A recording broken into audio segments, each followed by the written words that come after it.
sports you do and don't know, both within and surrounding Baltimore. Don't ask him about preseason games, oh no, stuffing things in Griffin Basso. Despite it being on the internet, he can call it what he wants, so Glenn Clark Radio, Glenn Clark Radio, Glenn Clark Radio.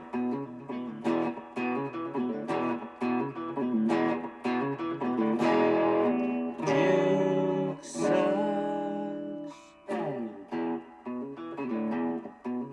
To anybody who is in one-on-one situation. Burrow again kind of stumbles, and he's intercepted. Picked off by Van Noy.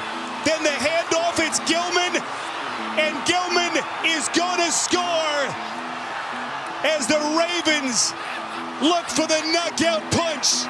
95 yards.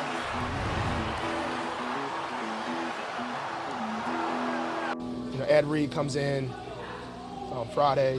Honestly, that might have been why we practiced so hard Friday as well. I forgot about that. That kind of did motivate. Ed is he's very unfiltered when he talks. So I actually did forget about that. I think that had a lot to do with some things. But we're gonna keep that momentum going as far as practicing like that. If you got to be sore one day, that's all right. But we got to practice exactly how we're going to play, and that's what we got to do for the rest of the year. So he ended up speaking to us like 3 times because he talked to the DBs, and then Zach Orr saw he was talking to DBs and got the whole defense. And then but it was camaraderie, what you put in your body, practicing, trusting your brother, get this junk food out of the meetings and stop eating the junk food. I'm very upset about the junk food. So we hopefully guys took it to heart, ate a little healthier. But it's always great to hear from a Ravens legend. It's a blessing to those guys when they come back, and hope they know that they're so much appreciated. And maybe we need a Raven to come back every week, and we're gonna practice like that and play like that. So we'll go from there. Marlon Humphrey after the Ravens' 24-0 victory over the Bengals. That courtesy of BaltimoreRavens.com. Of course, the highlight courtesy of CBS. And yeah, that was good. That was good. The Ravens keep their season alive, get back to 7-7. We all become Dolphins fans tonight. Become. What, you've always been a Dolphins fan? Yeah. You've been a Devon Achane has been carrying my fantasy team. So. Boy, the 4 o'clock window of games was a very bad window. It's not good It started. The first half started great. Then everything turned. Picks-wise, fantasy-wise, everything turned. Everything turned. I was rolling right up until the 4 o'clock window of games. Me and my buddy were in. RJ Harvey wasn't doing anything, and then he scores a touchdown, and I'm like, son of a bitch. And I had Christian Watson, of course, who womp. Everything was going well. So now I'm down by 8 going into the night. Ooh. He has Jalen Waddle. I have Devon Achane. Okay. Well, I don't know. Yeah. I don't know. I mean, I guess you're hoping it's 10 degrees and they just run the crap out of the ball. I hope, but they also, like, the Devon Achane thing is normally them throwing him the ball too. Like, yeah, but he's also run for 100 yards. Yeah, I know, and the Steelers aren't good against the run. I don't know if you remember. They don't have any of their D line. Yeah. Derek Harmon, I think, is still questionable. So I'd like to see them run the ball on every play. My buddy scored 180 against me in the first round here. I am going to score 200. Oh, damn. I still have Boswell tonight. I'm at 190. Yeah. That's wild. Yeah. Heck. Anyway, yeah. We become Dolphins fans tonight, and we'll see how it goes. Look, if the Ravens can handle their business, if they can play like this, then it actually still doesn't matter what the Steelers do, because the Ravens still have that opportunity to go back to Pittsburgh and get that win. But it'd be nice if you could build up a cushion, because, they've got the Patriots and the Packers in the next 2 weeks. It is a Monday edition of Glenn Clark Radio. Thanks to everybody who joined us for Project Game Day yesterday. We do it every game day all season long. Going to have a late Sunday night next week. Come hang out with us after Ravens Patriots. If you missed yesterday's show, find it facebook.com/PressBoxSports. Click on the videos tab. Go to youtube.com/PressBoxOnline. PressBoxOnline.com/video. It's all brought to you by 1-800-GAMBLER, HelpMyGamblingProblem.org, the Costa Inn, and Live Casino and Hotel. Yesterday, myself, Rita, KZ, Griffin, and Tyus Bowser. Andrew Stecca tells me he'll be back next week. Although, as well as things went yesterday, maybe He's lost his job. I don't know. I have to think about it. But, yeah, we will see you for Project Game Day next Sunday night. PressBoxOnline.com/gameday. The Ravens save their season for now. The question becomes, what did we learn? And if you watched Project Game Day yesterday, my answer is I don't know. I would feel a bit more strongly about the Ravens' chances if they had, like, put up 40-some points. I know it's going to sound crazy, but to me, a 41-17 victory would be more valuable for my mental space than a 24-0 victory was. Not because I'm not happy, and not because, frankly, look, I do think it's more impressive to do that defensively against Joe Burrow and Jamar Chase, although obviously Jamar Chase got his yesterday, but somehow it was one of the quieter, 10-catch, 100. Jamar Chase probably had 23 fantasy points yesterday, and it's maybe the quietest 23 fantasy point day in the history of football. So you can say, hey, it's more impressive defensively to do that, but I think we're all still pretty confident that any path towards the Ravens making a deep playoff run has to involve the offense carrying them. Maybe we'll prove to be wrong. Maybe the defense can be the more dominant side of the ball. And so that's been our bigger – look, it's not like the defense had been particularly good the last couple of weeks, but we could say that we had bigger concerns about the offense than we did about the defense.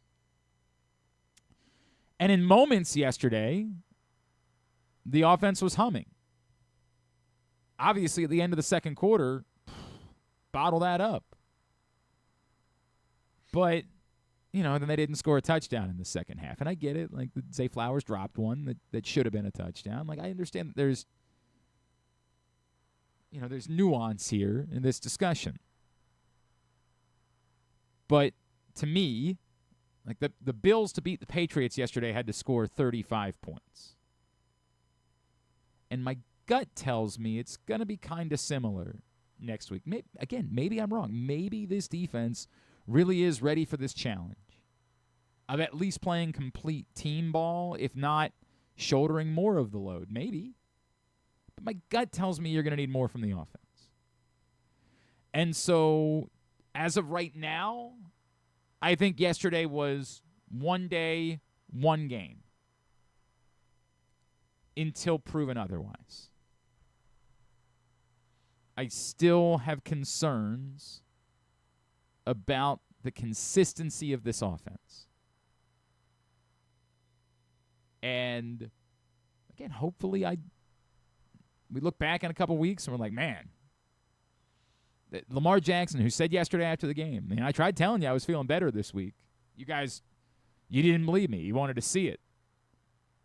Hopefully there's honesty there. It's been difficult. It's been difficult for me to figure out what – I have essentially just ignored everything that Lamar has said. Because for the most part, he hasn't said anything when he's been asked about his health and, his willingness to run and his limitations. He's just basically said nothing. He said things like, I'm out there. Like, he hasn't even really answered the questions. So when he says something like, yeah, I feel better, it just comes off like he's being dismissive of the question again. Like, guys, stop asking. I'm playing football. So when he referenced that yesterday, it was interesting to me. I normally ignore a lot of this stuff, but I do wonder if internally he brought that back up to say, I actually tried telling you guys I'm feeling better. Okay, well, if that's the case, that's massive, potentially. Potentially. And we'll see. At the moment, it's one game. It's one really good defensive performance and solid offensive performance against a team that may or may not have been feeling the weight of their reality. It was hard to escape. As much as we all remember what happened on Thanksgiving night, it was hard to escape how deflating their loss to the Bills felt like it was to them this week. And while not eliminated, they were elimina going into that. And the Joe Burrow stuff was weird, man. Like, that was weird. And, like, him lackadaisically taking his time on the Draymond Jones play, the one with the crybaby thing, right? The crazy part about that to me was that play looked to me like a play where Joe Burrow had just said, I don't care, man. Like, he didn't seem to be trying to keep that alive to get somebody open. He just seemed like he was so frustrated by his reality that he was taking more time purpose. And he knew all along he was throwing it away. He was just – it just seemed like a guy that had given up. And I get it. I'm trying to read body language, and I'm not an expert on the subject, and I don't know what's going on. But the context clues made it feel like that. And clearly, how utterly bizarre it was at the end of the game. I don't know how they're talking about it in Cincinnati. We sure as hell don't care in Baltimore. But what in – if you're a Bengals fan, you've got to be beside yourself at the idea of being down 24-0 and leaving Joe Burrow on the field to not try. And I get it. They weren't coming back at that point. They hadn't scored a point. They sure as hell weren't getting 3 touchdowns and 3 2-point conversions and 2 onside kicks. Like, that wasn't happening. But that's why, you take Joe Burrow out of the game. If you're putting him in, it's because you still want to try. And, hey, this is the NFL. Goofy things have happened. Remember, they actually got an onside kick earlier this year. Lost the game, but they got one. So if you want to keep trying, I understand putting Joe Burrow out there and saying, look, man, we're going to go through the motions until the game is over. But they didn't do that. They just started handing the ball off, down 24 points in the fourth quarter with Joe Burrow on the field. And it all feeds into, like, the what the F is going on there that, again, makes it difficult to measure what happened. Now, there's a lot of butterfly effect, right? Like, what happens if Tavius Robinson doesn't sack them out of field goal range and they get on the board first and they have some positive momentum in that game? Like, I don't know. I'm not trying to say they were fully broken coming in, but it felt like as the game went on, they were broken. So how do I measure all of that? Get back to me Sunday night. If the Ravens go out and allow less than 20 points to the New England Patriots and figure out a way to win that game, Be pretty good. Yeah. Cannot believe they're favored again. I cannot believe it. Are they really? I've not looked. Can't believe it. They can't be favored by that much. Like 2.5 points, I think. I mean, if they just don't respect the Patriots then, because the Patriots were favored. home underdogs to Buffalo. Well, and they got that one right. I do think it's about these teams. I think it's about these. I think that the lines sometimes reflect the quarterbacks, and that one of the things you have to remember about lines is it's some of it is about trying to get the game right. It's really about trying to make money. And which they've been doing a lot of this season. They have been doing that quite well. And when you make Josh Allen, Lamar Jackson, Patrick Mahomes, dogs, all of the money is going that way. And then you're on the hook. You're at risk of that going very badly for you. So it is a complicated conversation when it comes. We measure a lot of things. Well, this is what Vegas thinks is going to happen. Yeah, to an extent, it's what they think is going to happen. It's also a reflection of how they think they're going to make money. So it's a complicated conversation. But I am still blown away that the Ravens are favored. I don't get it. all that being said, that's get back to me on Sunday night. Right now, you have one piece of evidence of a team that has perhaps turned the tide, perhaps, but you have a lot more evidence of a very pedestrian group. And remember, the Bengals are still a 4-win team. The Bengals have as many wins as, like, the New Orleans Saints, who, to be fair, Good football team, maybe. we do have to have a at some point we have to have a conversation of why didn't you start Tyler Shuck at the beginning of the year? Who did they want? They started with Rattler? Is that the only yeah, one they started played? with Spencer Rattler, correct. Like, he's 26 years old or whatever Tyler Shuck He's a veteran, yeah. is. Like, why wasn't he playing? Like, we got to have that conversation at some point. But I just don't want to overreact to any of it. I don't want to make it seem like we definitively know anything. And again, to say it's impossible, maybe we will. Maybe we'll get 4 weeks from now, we'll look back and be like, boy, everything changed that day. Ed Reed showing up, getting rid of the junk food, changed everything. I mean, there is a part of me that's like, really? You had junk food in the meeting rooms? Why? Why? Because it's good. Like, but why? For what reason? Like, there is that part of me that's like, I don't want to oversell this because it probably has nothing to do with what happened yesterday, but there's absolutely a part of me that says, why was it there to begin with? Who said? Well, clearly Marlon wanted it. Like, You said, we've got highly conditioned athletes. You know what we should do is have some Swedish fish Well, maybe it was like in the meeting room. It's probably like, oh, it's potato chips, maybe. Maybe. Who knows what it might be? I don't know what it was, but it is. Or maybe they were healthy snacks. Who knows? No. He said junk food. Oh, he did? He Okay. specifically used the term junk food. Like, again, healthy snacks make all sorts of sense. Like when we were over at Game Day Men's Health, they got lots of nice, granola bars, things like that. That would make some sense. I don't get this at all. The junk food? Why was there junk food? Guys, we got to go in and break down this film, but we can't do it without some Cool Ranch Doritos. Like I don't want to make too big of a deal of it because there's no way you cannot create causation to me between junk food and the Ravens playing arguably their best game of the year. But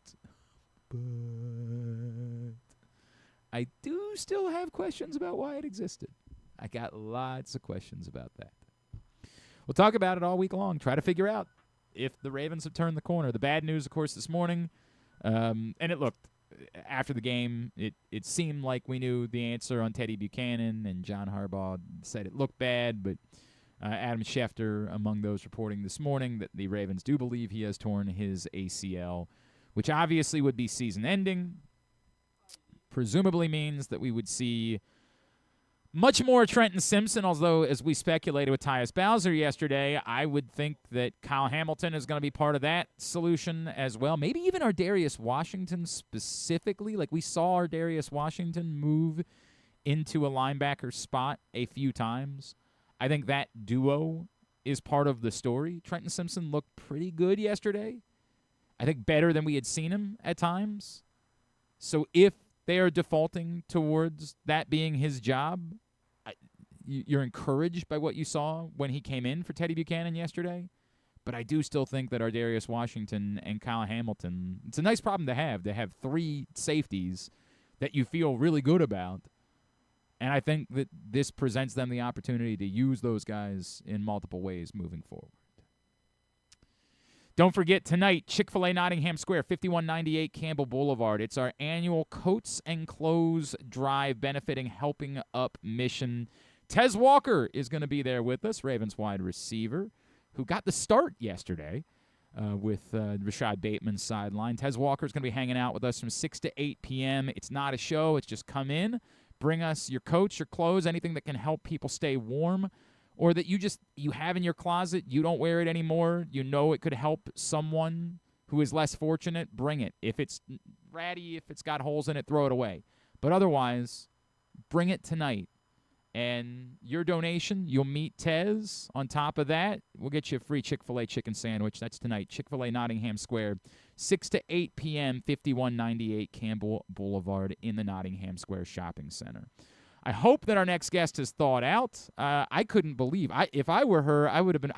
Just the thought of having any part of your skin exposed in that type of weather is wild to me. She is, of course, one of our favorites and a longtime friend of ours. It's always a pleasure to welcome back to the program Aditi Kinkhabwala, who's with us now here on GCR after she worked the broadcast yesterday. Aditi, happy holidays. Have you warmed up at all since yesterday? You know what's funny? At the end of the game, I was so excited to shed the 15 layers that I was wearing. But then on the second leg of my flight, I was freezing. And when I got home, that hot shower wasn't quite enough. And this morning, I'm still a little Wait cold. a second. You say second leg? Did you move recently? Why would you? I live in Pittsburgh. You can't fly directly from Cincinnati to Pittsburgh. The And hell my is initial flight was through, my initial flight was through Washington, but the first leg was so delayed I wouldn't make my second leg. I flew through Baltimore on Southwest. That is a middle seat, back of boy. the plane, a lot of fun. Oh, the glamorous life. Whatever you can do. And that's the whole, I love what I do for a living. 100%. But it's just not always as glamorous as it looks. Although sometimes a quarterback takes pity on you and says, my goodness, you look really cold. You look just as cold as everybody on the field. So, You do. Pluses and minuses, Glenn. You do. Okay. Are there times, do you ever go back and watch and you can hear how cold you are when you're doing a report? Oh, my goodness. Could you not? Were you watching the broadcast? But I don't want to be the one to bring that watch? up. I absolutely could hear it in your voice, how cold you were on the sideline. Well, see, and that's not good because normal. The true professionals, the best at the business, their lips don't freeze together.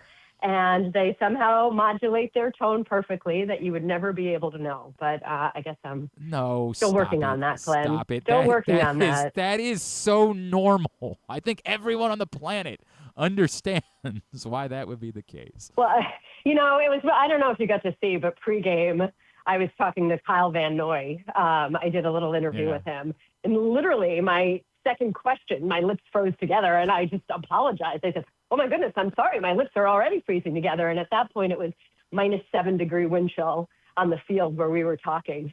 And he was awesome about it. And then he ended up giving me advice on, how I was going to motor through the cold and that it was only 3.5 hours. And he said, I know you'll be great. And he said, I hope I'll be great, too. Well, Which look he at that. was. Look at that. He was. Look at how that And even worked out. funnier, Glenn, even funnier, I said to him, well, at least you'll get to be active. I mean, I Right. run on the sideline, but it's not quite the same as playing a game. I said, at least you'll get to be active. And he goes, a little bit. And that is exactly what I thought of when he handed the ball. Exactly. Right. It's not like, I got the pick, but no way am I running up the field. So you go be more active. God, I respected Alohi. it. I respected everything about that moment, right? Like, as you could see immediately, he was like, "Look, man, I do not have this in me." How heady. Oh, and the way that Harbaugh hugged it, man. I don't know if the broadcast caught it, but I was standing there. I mean, John Harbaugh's face and how excited he was and how much he loved it. Did anybody ask Alohi, though? Did he tell Kyle, I'm back here? Did Kyle just kind of see him out of the corner of his eyes? How did that actually go down? The body language on the play almost to me made it seem like Kyle was almost like triple checking. Like, Alohi, you're good, right? Well, and it wasn't even a toss. No. He made sure he could hand it. But just to know that, so first of all, kudos to Alohi for running immediately, right? Being like, Kyle had the ball, but it's not like Alohi stopped. He was like ready to run in a convoy with Kyle, and I'm going to assume take out, block people if necessary. But instead, Kyle somehow, again, this is the point, like someone must have asked him, and I'm sorry, I don't know, but did he sense him back there? Did he see him? Did Alohi call for the ball? Like, however that went down, it was awesome. Easily one of my favorite plays of the year. No question. Easily. It was awesome. There is no doubt about it. She's Aditi Kinkhabwala. She's with us here on GCR. Aditi, you shared something on Twitter and obviously on the broadcast that I was not, and look, obviously I've been around for the entirety of the Lamar Jackson era, but this thing where he's never lost a game, and neither had Joe Burrow in the final 4 weeks of the season. And we think about those. Like, we think about that dominant performance against the Dolphins a couple years ago, and Christmas against the Texans, or Christmas out in San Francisco. Like, we can remember these late season games and how great he's been. But as you would understand, Lamar Jackson hasn't really been Lamar Jackson of late. So did you see something yesterday in him, or is there something about this time of year that makes you say, okay, I think the best of Lamar Jackson might still be to come this year? Well, I mean, look, there's been 5 lower body injuries this year, right? Go back to the preseason and the foot. There's the hamstring, the knee, the ankle, the toe. It's so obvious. You don't need to look at the fancy GPS numbers that we get. I think that Adam Archuleta, my analyst, was saying something. It's like before the hamstring, he was running 4 miles per hour faster than he is after the hamstring. They can track all these things now. But he to the eye, when I watched the Steelers-Ravens game, he just looked a little bit better in that game, and he swore to us that he was feeling better than he has since he hurt the hamstring. And we made a point of saying that on the broadcast several times, that this is what he's saying. And we saw him run for a couple first downs, and it wasn't necessarily the true Lamar Jackson type runs that we've seen in the past, but it was more mobility, a little bit more than we've seen. And he's throwing the ball the way that he throws the ball. I mean, there were a couple throws yesterday that you're standing on the sideline, and even though I have a hat on and a gaiter across my face, I could still hear the zip of the ball. So, I don't know. John Harbaugh said that it was the best week of practice. Lamar said the same. It feels as if the now or never time, the urgency is really there. But there's something to be said for this team. They were 1-5. And I kept saying, anytime anybody would ask me about the AFC North, I said, I'm not counting the Ravens out. They need to get healthy. Their defense needs to settle in. And they have the best player on the planet who elevates everybody around him. I'm not counting them out. And these last 2 games that they lost, the Bengals and the Steelers, it was so clear that they were better than the Steelers. They hammered them, but they come out with a loss. The week before, the turnover, they're just so bizarre, but you still feel that this is a good team. But, it was nice to see DeAndre Hopkins involved a little bit, because you certainly need a second receiver. It can't just be Zay Flowers. It's sort of like we've been waiting for that all year. But I don't know. It's really hard to count out a team that has Lamar Jackson. And clearly, his competitiveness, that number alone, 16-0. Right. Week 15s and on. It really is staggering. Insane. That really is staggering. Knock on wood is that we say that, right? I don't want to be the announcer jinx on that. Somebody in Cincinnati is mad that you brought it up that Joe Burrow obviously had never lost a game in that time frame, and now. I mean, someone had to. Isn't that crazy that no one knew that? It's nuts. I mean, number of people who are like, how did we not know that stat? Nuts. And again, I'm telling you, Aditi, like, we think about those games. Like, some of the best performances we've ever seen, like a shellacking of the Lions a couple years ago. Like the Ravens, the December Ravens have been great. It's just that we've never translated that to, oh my God, he's literally never lost in these circumstances. The only time the Ravens have lost games is when they said, we're up, we don't need Lamar on the field, so you can go rest for this one and hang out on the sidelines. They just have to get in, Glenn. Years and years and years ago, when I was brand new to the NFL beat, I covered the Giants, and they went on a 4-game losing streak from the end of November through December. They played a horrible game against Washington, I remember. Everything seemed dead. People thought Tom Coughlin would be fired. And then they won this great Christmas Eve game against the Jets. They won their final week game, Sunday Night Football, against the Cowboys. It was winning in. That was it. They won that game, and then they won the Super Bowl. Well, and it's kind of like get hot at the right time, get in, and this is not an easy schedule by any means, but you can't look at the Ravens and say, oh, they have no chance. Right. I mean, the Ravens can hang with every one of those teams. But are they going to win? Better? I don't know. Yeah, I'm not giving up on them. Are they going to win the game? That's the question. And I don't know yet, right? Like, to me right now, Aditi, yesterday was a really good performance, and it's very encouraging. And then they still have to go prove that they can do this in the next couple of weeks. And everything that you say is right. Like, it's why, there, to your point, a lot of listeners, a lot of people that call, text, that the response has been the season's been over. And my answer has always been, no, it's not over. Like, no. In part because of the division, as you point out, right? Like, yes, the Ravens lost to the Bengals on Thanksgiving, got their butts kicked, but yet there was no part of you that said there's no way they couldn't go to Cincinnati and beat them. Same thing about the Steelers and a Week 18 rematch. Like, it has a lot to do with that, but it also has to do with that is still Lamar Jackson. And to your point, it's really hard to ever count out a Lamar Jackson, John Harbaugh coach team. You can say what you want about their playoff failures, and that's a conversation that if they get in, we'll have to address at the time. But it is hard to count them out, and that's the way that things go. The defense yesterday, that is remarkable. I mean, that's Joe Burrow and Jamar Chase still that we're talking about on the other side of the field.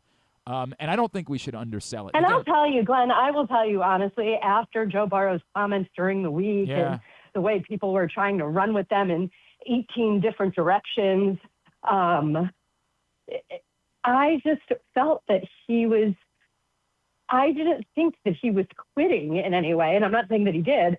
I just kind of felt really strongly like I'm not going to be surprised if the Bengals win, not because I thought that the Ravens had given up, but just I thought the Bengals were ready to come with some sort of fire, and they couldn't. The Ravens just took them off their game completely. Yeah, obviously getting Tavius Robinson back helped, which is wild, right? Yeah. Because you don't think of Tavius Robinson as awesome. But you're 100% right. He was incredibly impactful.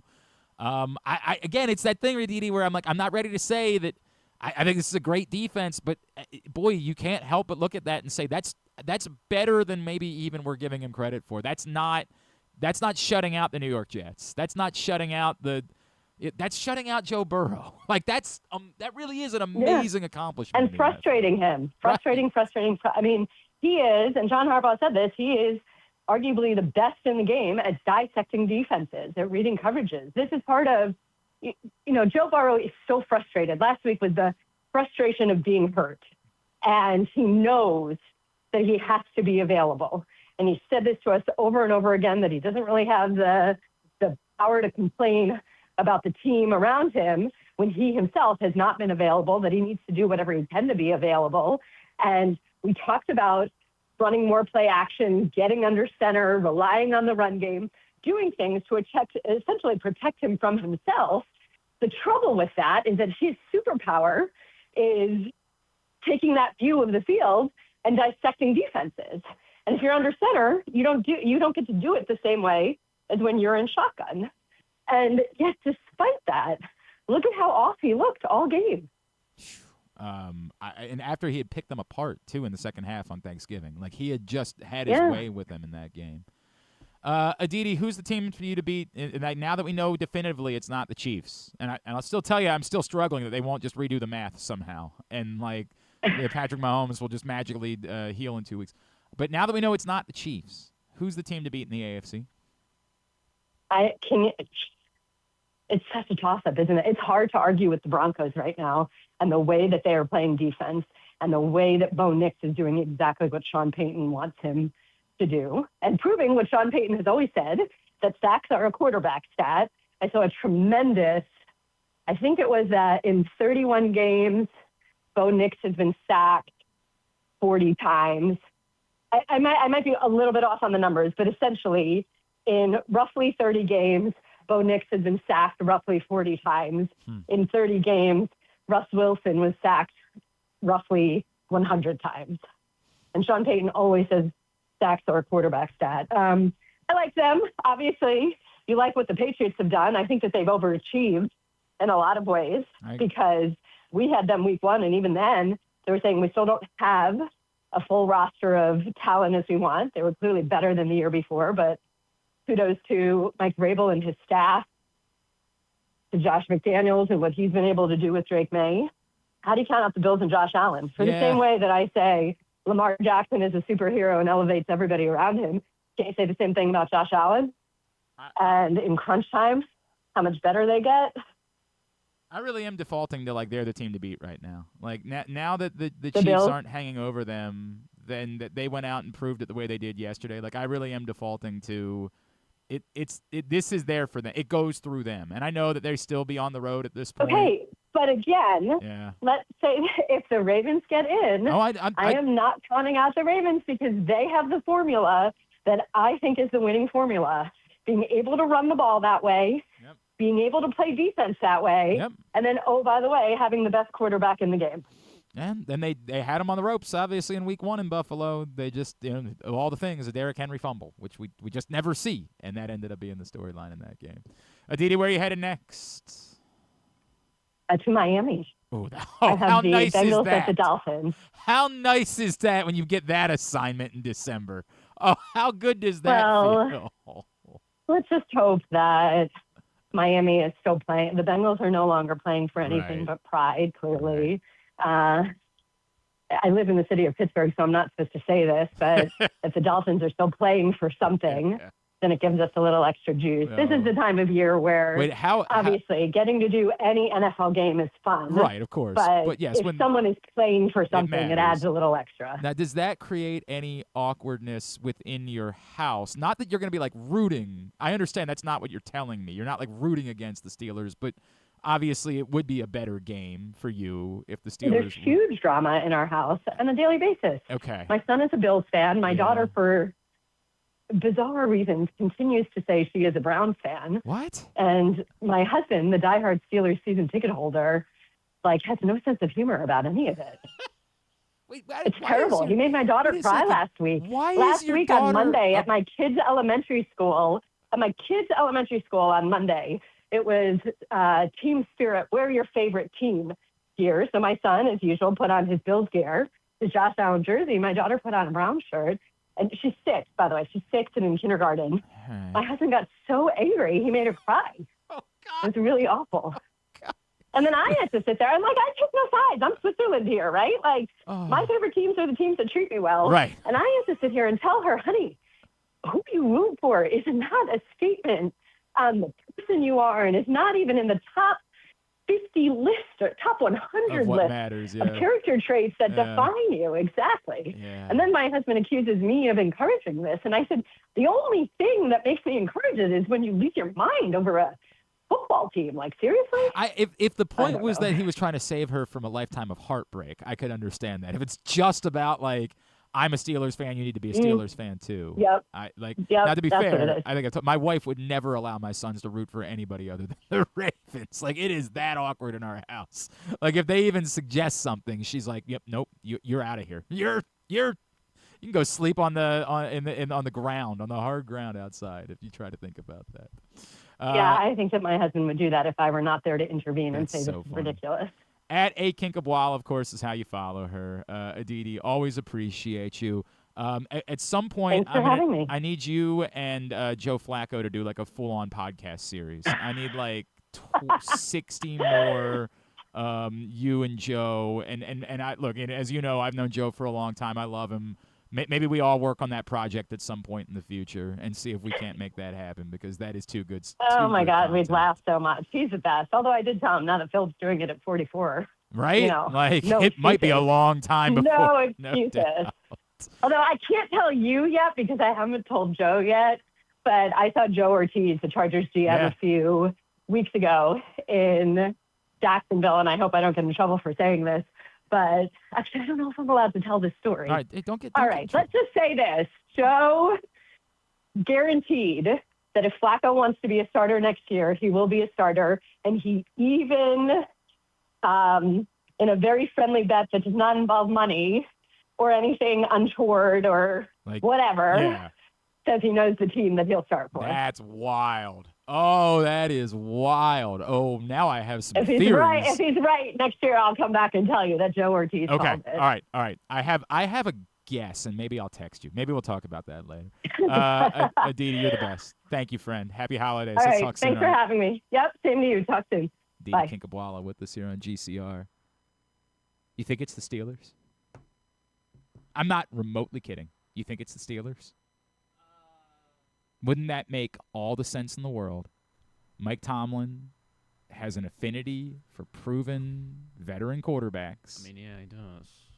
And now maybe Aaron Rodgers just, doesn't retire. Maybe Aaron Rodgers comes back next year and the Steelers. Would it be, or is it more likely to be a team that he's already played for? I guess it would be. I mean, yeah, Tomlin knows him about as well as anyone. That's why and Joe Ortiz, given his history in the division, obviously knows Mike Tomlin well. So I could see why Joe Ortiz would have that thought to be like, Tomlin would do that. So he'd finish. Yeah, he would completely finish the. Yeah, he would finish the AFC North carousel. Yeah, yeah, 100%. I'm trying to think of who else. Who else could it be? Well, I mean, remember you're thinking teams it's like funny because like start for it's like Cleveland. 24 hours ago, when everybody was doing the who shipping Joe Burrow bit, everybody was shipping him to Minnesota, right? Right. Everyone's saying 9 for 9. Yeah. Like everybody was shipping him to Minnesota. But now J.J. McCarthy goes out and plays against the Cowboys defense last night, and so now there's that. Well, maybe. Obviously, if you have a chance to get Joe Burrow, you go get Joe Burrow. Joe Burrow and Kevin O'Connell. I mean, yeah, he's far away. We don't have to worry about it. So yeah, get him out of the division. I'm all for that. And I still don't know if that's real or not. I have no idea what to make of it. Well, because the Bengals can't come out and say, yeah, we're talking about. I also still think that Atlanta has to think about getting back into the quarterback market. Given Michael Penix's injury history, I just don't think that you can. Well, they got a quarterback. Who? Kirk Cousins. Yeah. They paid him for a reason. He looked good on Thursday night. I can't lie about that. He did. Man, I thought we were going to get both Kirk Cousins and Phillip Rivers leading game-winning drives in the same week. Yeah. In 2025. Yeah. I don't know. Yeah, that's my bet. My bet is that's who he's talking about, the Steelers. Yeah, you're probably. That's just given the context clues. Unless, yeah. And again, who else do we know is in the quarterback market? I guess the Cardinals, if they trade Kyler Murray, are in the quarterback market. But the Chiefs, if they need a guy for a month. Yeah. Colts in a similar situation if they need a guy for 4 games, like the first 4 games of the season. Yeah, maybe. All right, continuing on a Monday edition of the program. But also, yeah, she was probably talking about this conversation happened before yesterday. Weeks ago, yeah. We'll come back in. Let's do pats on the ass, and we'll do, I don't want to, but we'll recap a week of picks. The afternoon just fell off a cliff. I didn't even have that good of a week. But off a cliff. I stayed above 500. Yeah, so I did not. Good. I did not. I was sitting at 3-2. I'm like, oh, man. And all right, we'll talk about it when we come back in. That's what's on the way. Qadry Ismail still to come on a Monday edition of Glenn Clark Radio. Get in the game with Volo Sports. With over 15 sports to choose from, join a league or grab a Volo membership for discounted play, free daily pickups, fitness classes, and exclusive events. But the best part? A portion of every league fee helps the Volo Kids Foundation provide free sports to over 5,000 kids across Baltimore City each year. Don't miss out. Early pricing for the winter season ends December 12th. Final registration deadline is January 15th. Sign up now at volosports.com/Baltimore. Get ready to hit the ultimate holiday jackpot at Live Casino during the live action $1 million giveaway. Every Friday through December 26th, we'll draw 25 lucky cash winners, but only one winner each Friday will advance to the final rounds on December 26th, where you could win $1 million in just 3 spins. Come make your million, only at Live Casino. At Erndale Mills, must be 21. Please play responsibly. For help, visit mdgamblinghelp.org or call 1-800-GAMBLER. The weather's getting cooler, so when you and your family are picking out a place to dine, be it lunch or dinner, let's make it nice and easy. Now, with 2 great locations, the Costas Inn remains your #1 destination. Whether you want to get steamed crabs and the full Costas menu out at the original location at 4100 North Point Boulevard, or sample the complete menu minus the steamed crabs at the new location above the grandstand at the Timonium Racetrack, Costas is your place to go. Check out the website, CostasInn.com, for a look at the menu, and if you want to plan that crab feast, call 410-477-1975. The Costas Inn. Gambling can be a fun and entertaining experience, but there are risks involved. If you're planning on betting on the game at the casino or on your phone or computer, know your limit, stay within it. Set a budget and a time to stop. Remember, gambling isn't a financial solution, and it doesn't mix well with alcohol or drugs. Know the risks and have a plan before you begin gambling. For free and confidential services, call 1-800-GAMBLER 24/7 or go to helpmygamblingproblem.org.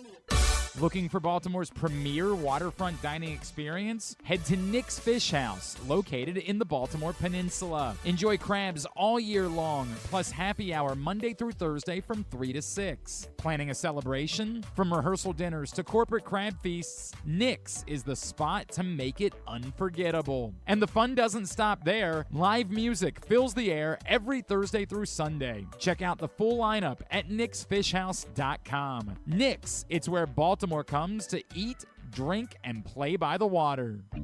Make the most out of every day in your Toyota RAV4. Available in hybrid or gas-only models. A RAV4 can get you where you want to go in style. Check out buyatoyota.com for deals on new RAV4s from your local Toyota dealer today. Coming back in here with Glenn and the other guy, Garrett, whatever his name is. You know who they are. Back in here on GCR as we continue along on a Monday edition of the program. Winter high school sports season is underway, and find out everything you need to know at countysports.zone. Proudly sponsored by your local Toyota dealer and buyatoyota.com.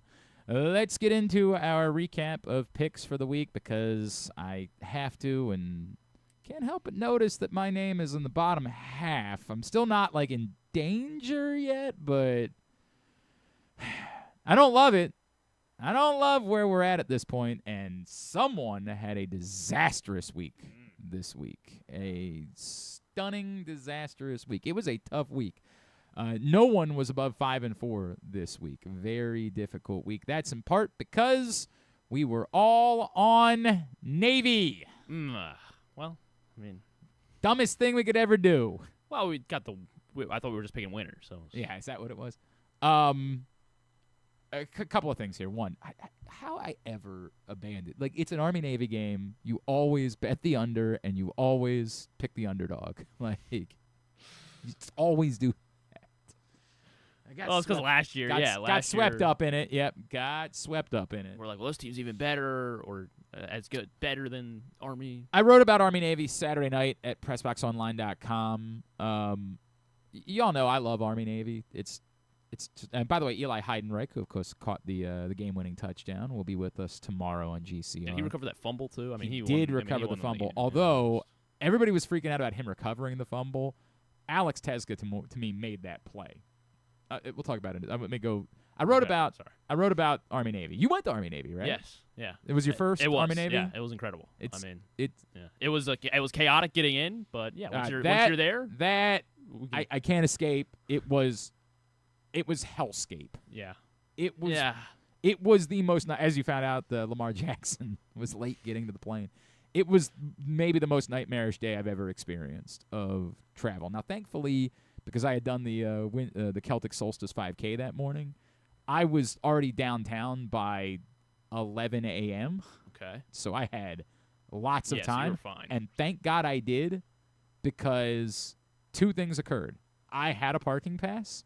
I arrived at the lot where my parking pass was, and they said, sorry, you can't come in. Because they just don't like you? I said, yeah. Right. Was it your breath?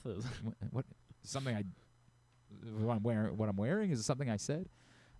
Secret Service just said, nope, sorry, you're out of luck. Now, that can't be okay. Like, I have to just say that out loud. That can't be the answer. And I understand that it's very stressful when an American president attends anything. Like, I have been through this. I was there when Obama came to Towson. Like, I understand the difficulty of it, but you still have to do it better. There has to be better than this. This was unfathomable. They had about 10 metal detectors for the entire stadium for everyone to get into. And then, like, they would just simply cut off access to parts of the stadium. Like, the entrance that I had to go in, and I get it, this is different. Like, not anybody else was going to the media entrance. But, like, to get to the media entrance, you have to go to a certain place. And they just said, you're going to have to wait. And I said, how long? They said, don't know. I said, okay, well, what is my alternative? They're like, well, you could try to walk around the entirety of the stadium. Now, of course, I didn't do the math that now ever since they opened that whatever that new on the front on the the Camden Yards side, whatever they call that, you can no longer walk around the entire perimeter of the stadium. It was nightmarish. But other than that, the Army-Navy part was wonderful. It was Army-Navy, man. Like, that's what makes this so great, is there's 70 different storylines. There's the entire first quarter being played without 2 complete drives. There's, for the last 20-plus minutes of the game, Navy holding Army to -1 yards of offense. There's a brutal day for Blake Horvath. I mean, really bad day for Blake Horvath, and yet somehow he still comes out as one of the heroes of the day. The sequence, obviously, that will never be forgotten is the goal line fumble leading to the 4th down conversion for the touchdown. It's one of the wildest sequences I've ever seen in the history of sports. And on both levels, the fumble itself, it somehow almost goes unnoticed.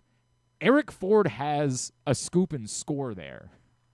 The game is actually over. It's not just that it's a fumble. It's that the game was effectively over. If Eric Ford can just pick that ball up, he's got nothing but real estate in front of him. Now, maybe someone tracks him down, but maybe not. Alex Tezka makes that play. Alex Tezka comes over. Pull it up. Pull it so that we can see it. Comes over, and whether he actually got his hand on the ball or not, even he didn't know. I asked him about it afterwards. He was like, I might have gotten my hand on the ball, or it might have just been that I did enough in tackling him that it caused him to drop the ball. But as much as we talk about Eli Heidenreich getting back and getting on top of the ball, Eric Ford had the ball for Army and may have had a touchdown. May have the other way. Alex Tezka is the reason why that doesn't happen here. Yeah, well, you can watch this. This is courtesy of CBS again on Saturday from Army-Navy. Navy trailing in the 4th quarter 16-10, looking like they're going to go in. And the ball's just scooting there. Watch Eric Ford. Oh, yeah. Yeah. Yeah. I mean, it's a touchdown if Alex Tezka doesn't get to him, and at least you can show it one more time. Like, it's ball there. He's gone. He's gone. He's got nothing but real estate in front of him. They get the ball back, and it's 4th and goal, and I could not believe they were going for it. And by the way, I asked Brian Newberry afterwards, and he was very nonchalant in his response. Well, I really thought we needed to. I was like, I don't know, man. There's still 6:37 left, and you have all 3 of your timeouts. I thought this was wild when a field goal makes it a field goal game. But sure enough. And look, what happened on that play, I watched it a couple of times. Army spies 2 linebackers because in the 3rd quarter, there was a 3rd and goal from the 11 where Horvath nearly got in on a scramble, was stopped at the 3. And so you could tell, watch the 2 linebackers in the middle. They are just going to freeze, and they are double spying Blake Horvath. Look at that. And that allows for Eli Heidenreich to be one-on-one. And the moment he was one-on-one, Blake Horvath decided, I'm going to go to the all-time leading receiver in Navy history. And yet, there were still twists and turns. Blake Horvath having to catch his own fumble. I mean, it was just one of the wildest things. But this is Army-Navy, man. This is the... If all you're looking for is the perfect football, and you can't watch anything else, then, man, I don't know. I just feel sorry for you. It's also objectively hilarious they ruled this a fumble. He didn't lose the ball until seconds after he hit the ground. Like, this is some of the worst officiating I'd ever seen, that they ruled it a fumble on the field. Like, that's nonsense. But they obviously got it right.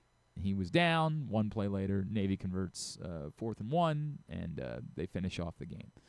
Awesome day. I just love everything about Army-Navy, and you can't help but feel good for that particularly that offensive trio of Navy seniors, Blake Horvath, Eli Heidenreich, and Alex Teska, who went through a lot after arriving, and coaching change, and a time where it was difficult, and have completely authored a totally new script and story of how their careers went. So just an awesome day. Great to have it back. Hopefully it's not too long before it's back again, but you never know how that all is going to work out. They have, I think, only announced the next 2 locations for Army-Navy. I think after 2028. It's in New England next, or one of the next 2 years? It was in New England, wasn't it? Philly? Army? Is it Philly? It is going back to Philly in one of the Hang On Future. I think it might be a New York and a Philly. Yeah, next year is New York, and Philly is 2027. In East Rutherford. That's New York. Yes, that's what that is. To them, it's like the Super Bowl. They don't just do the game; they do everything on the other side of. Lots of stuff in New York. So next year is New York, and I think that's in relation to the 25th anniversary of 9/11. Maybe is why they chose that for next year, and then back to Philly in 2027, and then kind of undetermined from there. So hopefully Baltimore will be able to get back into that. And if they do, hopefully they will have a dramatically better strategy for handling a potential presidential visit, because it was a nightmare. But the football and the game, everything about the day was wonderful. Congratulations to Navy. First time ever in school history with back-to-back 10-win seasons, which is pretty remarkable. Pretty freaking remarkable. All right, we were all on Navy, so we all goose-egged that. Big, obviously, we talked about it on Friday, an objectively it's not just that Tampa should have won. They should have covered. We've already been through that. We looked at the fumble. It's still unfathomable that they didn't recover that fumble and cover. But they didn't. So that was a huge point. Job Falcons. Yeah, Griffin. I knew they were playing for something. Yeah, right. Griffin, Jeremy, Andrew, and Kyle. I thought the line was so wrong that I was scared to pick the Chargers yesterday, because the line was so screwy in the Chiefs game. But that was like the first time ever that I went against my instinct, and thank God I did, because it was one of the only couple of games that I got. But yeah, the Chargers went outright. We all know what happened. Man, look, I feel bad for everybody that gets hurt. It was really over the top, the amount of – it was almost like Patrick Mahomes had died. I thought he did. Yeah, the reaction – I was watching Red Zone. I was watching Peacock. I was watching all the shows.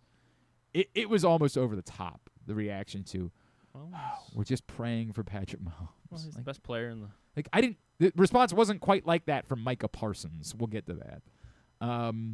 I think like the reality of the Chiefs not making the playoffs is also like really hitting everyone around the NFL. And I do think that a lot of what the reaction to Patrick Mahomes' injury was like is it possible that like this is just the end of the Chiefs? And my answer would be no. First of all, the timing, I don't even know for sure that Patrick Mahomes is going to miss significant time next year. In a bizarro world, because they were eliminated anyway, if he was ever going to get hurt, like, this might be the time to get hurt, right? It buys you as much time as you possibly can to try to recover and to be ready to go for the start of next season. Travis Kelce's future is clearly a major question mark. Given the way this season has gone, it wouldn't surprise me if he's like hell-bent, I want to come back one more time, but I think a lot of people thought that Jason Kelce would do that because they lost in the Super Bowl, right? And he just sort of said, nah, I'm done. Now I get that offensive line, it's a little bit different. You want to get your body, back right. And I don't know what that decision will be, but I understand why we're asking the questions. I understand it. It's still Patrick Mahomes, and they've largely drafted well in their organization, so they're going to have a better pick than they've had in a very long time. My gut tells me they're going to be okay. My gut tells me they'll be. This is not the end of the Chiefs.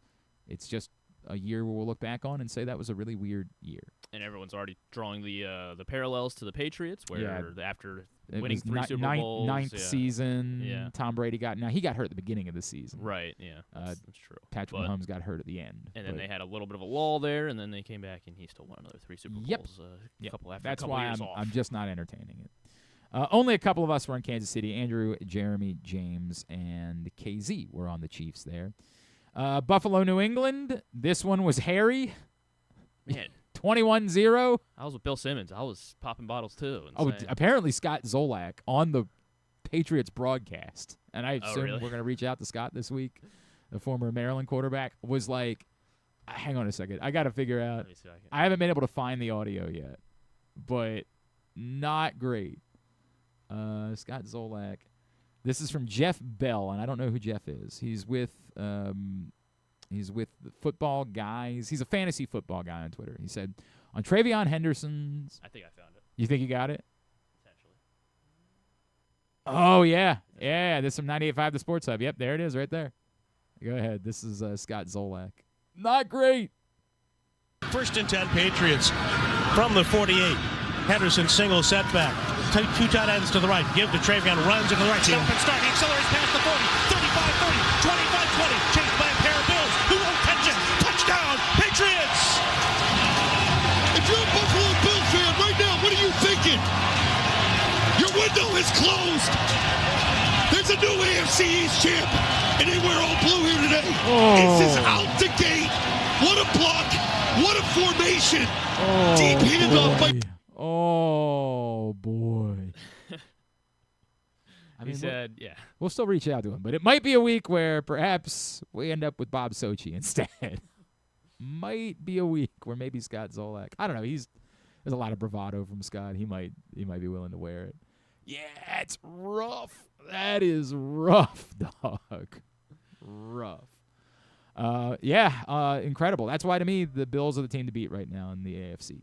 Like that was incredible, and on the heels of what they did against the Bengals the week before, they're showing the mettle of a champion, and with the Chiefs no longer in the equation, what is the math on this is going to be the first time there will be an AFC Championship game without Patrick Mahomes or Tom Brady? I have it. I thought I saved it. Hold on. I mean, since like 90. Yeah, it's insane. Since 99 or something. Hold on. I thought I saved it. Maybe not. Hold on here. First AFC Championship. I swear to God, I saw this going around. Oh, this is going to drive me nuts. AFC Championship game history. We could just find it. We can do it that way. I'm trying. Obviously, first AFC title game without either Mahomes or Brady. Oh yeah. Okay. That did save it. Why didn't it pop up in my bookmarks? Since 2010. 2010. Yeah. So not quite 90, but yeah. Well, I think if you like throw in Manning or something, and no, because 2010 was 2010 was Steelers Jets. So, but yes, considering that Brady had been in a bunch of them before that point as well. Wild, man, wild. Yeah, obviously huge opportunity. Be nice if. Here's the stat. It's the first playoffs since 1998 that won't feature Brady, Manning, or Mahomes. That's wild. It's wild. The Bills obviously end up not just winning, but covering. And so that one was a rare win for your boy. And again, I felt pretty good coming out of the 1 o'clock window. I'm like, all right, things have turned. I was actually 3-2 coming out of the 1 o'clock window. We'll get to the Ravens game later. And then everything went to hell. Green Bay's up on Denver. I'm feeling good about myself. They are clearly the better team. And then the Christian Watson thing. It's like we'll all talk about the Micah Parsons thing because that's more detrimental to the Packers on the whole. And the guys like me that might have thrown in a Packers Super Bowl futures bet a couple weeks ago when I looked at that number. Definitely. Don't look great right now. Does not look great. But the Christian Watson play and the injury was really where that game turned. Because it ended up being an interception. That was an unbelievable play by Surtain. It was a phenomenal play by Surtain, who looked like he had gotten hurt earlier in the game. Came back in, makes an unbelievable play apparently Christian Watson is okay, but everything changed in this moment. They're up 9. They are rolling. They're really looking like it was a 9-point game, and it felt like it was more lopsided than that. It just felt like the Packers were doing everything right. And yes, Watson has Surtain beat. The ball a little bit underthrown, but, it's a deep ball. Like, that type of stuff happens, and Surtain just steps in. Christian Watson gets hurt. He's out for the rest of the game. The news is that he'll be back, and then you compound that with a Micah Parsons injury. He will not be back, which is clearly quite devastating to the Packers and to guys that hold Super Bowl futures tickets on the Green Bay Packers. So that was very bad. The Broncos clearly not only cover but win outright, and a few of us were on the Packers, myself, Andrew Steck, Kyle, Paul, and John Proctor. Same thing with the Lions and the Rams, right? Like, the Lions were looking great. Yeah. They were looking really good. I'm telling you, man, at like halftime of the 4 o'clock window, I was thinking I was going to have a 7-2 week. I was going to run away with the... And you had a Packers Super Bowl future that got right? a whole lot better with the Chiefs officially dead. I mean, everything about it was feeling good to me, and then all of a sudden everything turned. Yeah, the Lions were up on the Rams. You were feeling good about that. The Rams, in a flash, flipped the script in that game. The only... And they were dealing with injuries, too. Well, what's the story on Devontae Adams? Well, he did not obviously return. Right. Yeah, I don't know what the update... And I think that... If any update. I think Sean McVay said afterwards it doesn't look good, which, normally means the worst. Yeah, he said it didn't look good. That was what he said. Yeah. So that's hurtful, but, man, the way the Rams have looked, I don't know. Like, God, they have just looked like a machine. Because then Puka went out like a couple plays later, but and then he came back. Yeah, he's okay. He's ridiculous. He's okay. I don't know if he can ever be injured. Right, and that's part of the reason why maybe you're not panicked about, Devontae Adams is like he's just their number 2 receiver, and obviously Whittington's had a nice season too. So, and they have like 7 tight ends. Right. Like, it's a different one that catches 2 touchdowns every week. It's unbelievable, isn't it? So, I don't know. The Rams just kind of look like impervious to anything hurting them, but they managed to cover the 5.5 as they look. And to be fair, the Lions did have one more chance to get a stop at the end and get the ball back, but they weren't able to get it. On the Rams were Jeremy as well as Joe Serpico, both the Johns, and Paul Valley. What do we say? Yeah. Told you. Too many points, huh? Well, I mean, and obviously this Rivers... to me proves there are no football gods. This is what this proves. Or that there are no football gods. Yeah. And this really is like, this infuriates me. I know. I feel like might be the minority here. I think people love the idea of like, what a great story this is. He's coaching, but it's bad for the game. It's bad for the game that someone can just now. And look, Phillip Rivers was not great. Let's not overshoot it. We're judging on a curve. Only got sacked once. Right. And that was his own fault anyway. We're judging on a curve when we talk about how amazing it is. And yes, on a curve, it is kind of amazing that Phillip Rivers looked as competent as he looked yesterday. I don't like it, and I'm not going to hide from it. That's bad for football, objectively, and for the football gods should have intervened and said, no, we're not letting this happen. And I think they will in the coming weeks. So, what do you want? Phillip Rivers to get, speared? I don't necessarily want him to die, but it shouldn't be that someone who hasn't played football for 5 years can walk in off the street and play. That's bad for the sport. You should have an inherent wild advantage. Wild advantage. Or Phillip Rivers is that good. Sure. Seahawks win, but they come well short of covering. Yes, that's the high school football team he was coaching, celebrating him throwing a touchdown pass. I get it. I'm yucking someone else's yum, but it is bigger than this, man. Like that, it's to me horrible for football. Because you're supposed to be. The argument is every week you're watching the greatest at what they do. And the argument that someone could just do this. And I know you could say, well, you're talking about a borderline Hall of Fame player. that doesn't play for 5 years. Well, I mean, I guess in your argument, then, you could say that they are football gods since they did end up losing by a last-second field goal. So, well, there's a lot to be made of what happened. Like, if you separate from the Phillip Rivers part of the conversation, there is a lot to be made of what happened at the end of the game. Like, there is a few levels of it, right? Like, was it smart to line up and try a 60-yard field goal? Was it smart to line up and try a 60-yard field goal with a kicker that had never made one beyond 57 yards? So you can say, well, he made it, right? Right, yeah. So that's all that matters. But, yeah, then you leave. But it's process 30, versus 40 result, seconds. right? Like, it was a fairly – it was a serious risk of whether or not he'd even make the kick, combined with, to Griffin's point, how much time you were leaving on the clock. And if your argument is, it's Phillip Rivers, he hasn't played in 4 years, like, I don't know how much I want to try. He's fat. He's not mobile. Like, if he gets in trouble, he's going down. Like, I don't know how you measure all of those things. But it does matter when we have the conversation about what teams are supposed to be doing. And the other part of it that does matter is you're almost putting a team into field goal range with the absurdity of the kickoff rule anymore. Like, I know we're all trying the dirty kicks, and the Ravens were much better yesterday. Give them credit. Much better. Unbelievable. Night and day better in coverage yesterday. But all of this factors in to why I thought it was insane that they chose to kick that field goal. Insanity that was the decision that was made in that moment. It felt like you were asking for it. But let's, again, pump the brakes. Phillip Rivers threw for 120 yards yesterday. Let's not overreact. And the argument is, well, that's what they need him to do because they have Jonathan Taylor. And obviously he was facing an incredibly good defense yesterday. All of it's fair. They're also running out of time. The shame about this is, like, they're in trouble because there aren't really playoff spots to be had in the AFC.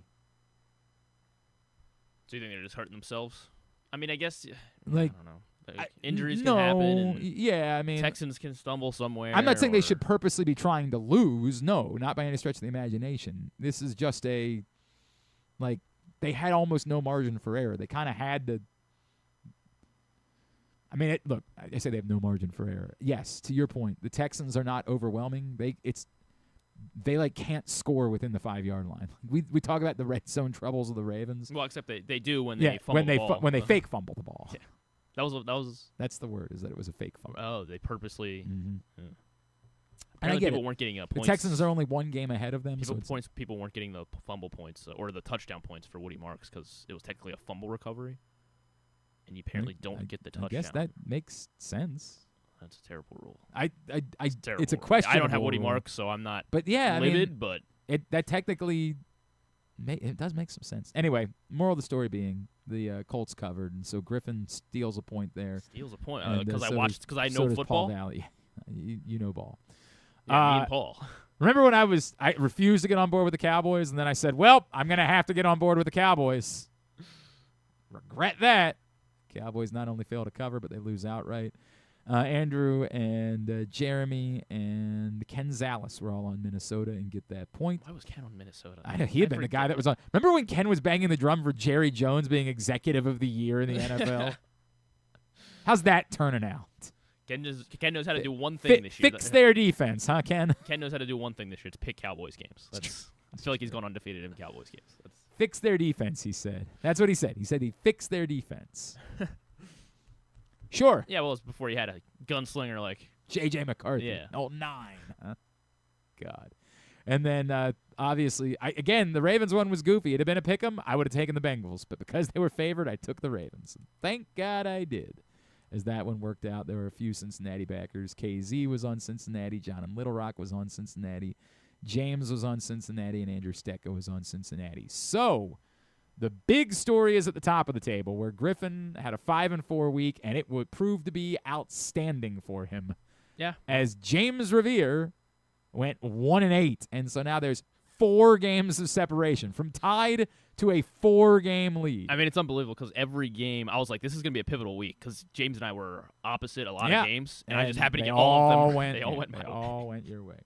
And at the bottom of the table now, a little bit of separation as well. Kyle Ottenheimer, 3-6 week, and now he is 14 games off the pace and 3 games back of Paul Valley. He is really in trouble as our power bottom.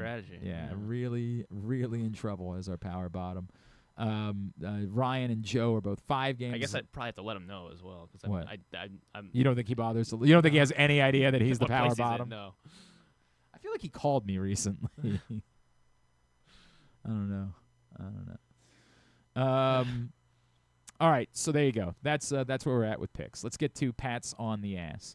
Pats on the Ass are brought to you today by the Stan the Fan Variety Hour. Stan and Luke are going to be joined a little bit later on today by Jacob Calvin-Meyer of the Baltimore Sun. We'll be talking about what the Orioles have done, the pitching they still need. Maybe there'll be a move before the show today, 5 o'clock today. Facebook.com/PressBoxSports. Stan the Fan, Luke Jackson, and Jacob Calvin-Meyer of the Baltimore Sun talking Orioles. You can check that out. It's brought to you by the Costas Inn and the all-new Costas Inn, now open in Timonium. Nothing to do with the Orioles, but Adolis Garcia going to Philly on a 1-year deal. Okay. Yeah. I wanted to make a joke about, who is it the Yankees signed the other day? Polanco, right? The Mets, right? The Mets got Polanco. Yeah, who did the Yankees? The Yankees signed somebody to like a $2.5 million deal this weekend. And I wanted to say, like, look at the poverty franchise is shopping in the bargain bin. Who did they sign? They had Rosario. Was it Rosario? Yeah, Rosario? it might have been Rosario. Yeah. Yes, yeah. Ahmed Rosario for a 1-year, $2.5. Like, look. Well, then that was the other tweet. It was like, gosh, who's the other person? Who's the other player that they said the Orioles? Oh, Michael King. And they said it was the Red Sox, Yankees, and Orioles. And it was like, wow, let's see. Can't wait to see if the Red Sox and Yankees can keep up with the big boy, the big market Orioles. So funny, man. Anyway, that'll be later on today. Check that out. Facebook.com/PressBoxSports. All right, Pats on the Ass. You know the deal. Pick 5 Ravens. Rank them 5-1. Remember, 2 of them must be offensive players. 2 must be defensive players, which is a shame this week because there were a lot more defensive players I would like to have included. And the 5th can be whoever you'd like, another offensive player, defense player, a special teams player, or a coach. I thought there were a few special teams guys that could have made the list. Charlie Kohler absolutely could have made the list. He was almost going to be my second offensive guy, and it's like, well, he didn't. Nope, really didn't do anything offensively. It was just about special teams. So, yeah, like somebody tried to make that argument for Rasheen Ali. Like, he's my special teams guy. I'm like, no, he's not. He could be a pick, though, probably for your second offensive guy. Yes, honestly. That part, no problem. But he ain't your special teams guy. All right, and it was somebody who already had 2 other offensive players on the list. I'm like, how is that? Did we watch the same game? I'll begin. Which one of these is my pile? The one closest to you, yeah. My number 5 is Lamar Jackson, who, wasn't – his numbers are certainly pedestrian on the whole, but we also know that there was a lot of meat left on the bone there and that, like, the interception, it's not on him. No. And they were moving the ball there. And then the should-be touchdown that was just a phenomenal throw. And as good as the touchdown throw to Zay Flowers was, the previous one to Zay on that drive. Oh, the first play of that drive? Might be the most impossible throw. I mean, if you were watching the CBS broadcast, Spiriditas still doesn't know that, like, how that ball was caught. That was insanity. So, a lot of good from Lamar, not a lot of candidates offensively. Like, Zay was one of the more important players on the day, but it's hard to ignore that he also handed them an interception and dropped a touchdown. So Lamar was the number 5. I went with Alohi Gilman as my number 5. I thought he was already having a really strong day. Like, he was flying to the ball. He was defending the flats, like, really well. Like, there were a couple plays where he had Burrow dumps the ball off, and he would make a tackle well before the first down sticks. And then at the end, that was just the cherry on top. And when everyone on the defense played extremely well. And then he just had the big splash play at the end there. So Alohi Gilman comes in as my number 5 here before I throw my 2 offensive guys on the list. Didn't make my list, but I get it. And it's part of the problem that, like, there's just so many defensive players. And I agree with you. He was having a very good game before that. Look, Roquan Smith didn't make my list. Yeah, and he had Travis Jones, I thought, had a great game and didn't make my list. Like, there were just that many defensive players. I feel bad leaving Zach Orr because I left Zach Orr off my list. But I thought there were a lot of great performances, so I wanted to make sure I went with 3 players. My number 4 is Derrick Henry. 100-yard day, was gashing them. You could ask, should there have been a few more carries for Derrick Henry? Yes, some of that is they kind of didn't want to go back to him in the fourth quarter because it was freezing cold, and they were up by 17 or 24 points, and so they were kind of purposely avoiding that. But there were other places where I think we could ask the question as to why there wasn't a little bit more running of the football. But, I mean, when he got the ball, he was phenomenal. So Derrick Henry's number 4. Yeah, 9.1 yards per carry. Keith Mitchell had a great day as well. Like they were just running the ball really well. And I don't know how much of that has to do with just how weird the Bengals get. Like the Bengals just didn't want to be there at all. It felt like it was very as odd. the game went on. Yeah, it felt that way. So Derrick Henry's my number 4 as well. We agree on that one. And then my number 3 that's where I put Lamar again. Okay. We keep like kind of downplaying the offensive day, but Lamar was very good. He just didn't have a whole lot of opportunities, and so that's why you're kind of reluctant to say it was the greatest. It was a great Lamar Jackson day. But that throw, the touchdown to Zay was again just such an unbelievable throw. And then I end that the third down to Rasheen Ali, like them audibling and reading that blitz, and then the easy dump off and a great play up by Ali to run it in. But yeah, it started with Lamar Jackson checking to the new play. So Lamar, a great day all around, and again limited opportunities. But Lamar is my number 3. My number 3 is Draymond Jones, who finished with 5 quarterback hits on the day. And again, you would like for more of those to be sacks. Like we've had that conversation with Draymond Jones, but it was clearly rattling and flustering Joe Burrow. You had, of course, the crying meme, which was great. Like that was. Now, as I said on the post-game show, he was like he wanted to get a flag at some point today. That shouldn't have been a flag, but it could have been. Yeah. Like, this is the NFL we're talking about. It could have been. So, thankfully, it wasn't. But I've watched enough of the sport to know that it was possible. Still, incredibly impactful day. 5 quarterbacks hits is really hard to ignore. Draymond Jones is my number 3. So Lamar's my number 3. Right, I can go ahead then. All right. Yeah, and it's fitting. Tavius Robinson is my number 2. And like, ironically, at some point after the game, they took away one of Tavius Robinson's quarterback hits because he had 3 when the game ended, and I just checked the book, and he has 2. So I don't know what the story is. Maybe they're saying Burrow got the ball. I don't know how they calculated it. I have no idea how that math works. But really hard to. First of all, if we really talk about it, I don't know what I'm going to do for 5 plays tomorrow, but. To me, the game really was already over at the time of the pick 6. Like we can say that if they score there though, it's still a 2-possession game. Like there was 8 minutes left? 7 minutes? No, 7 or was there even more than that? I don't think there was. Hang on, we can tell that in a second.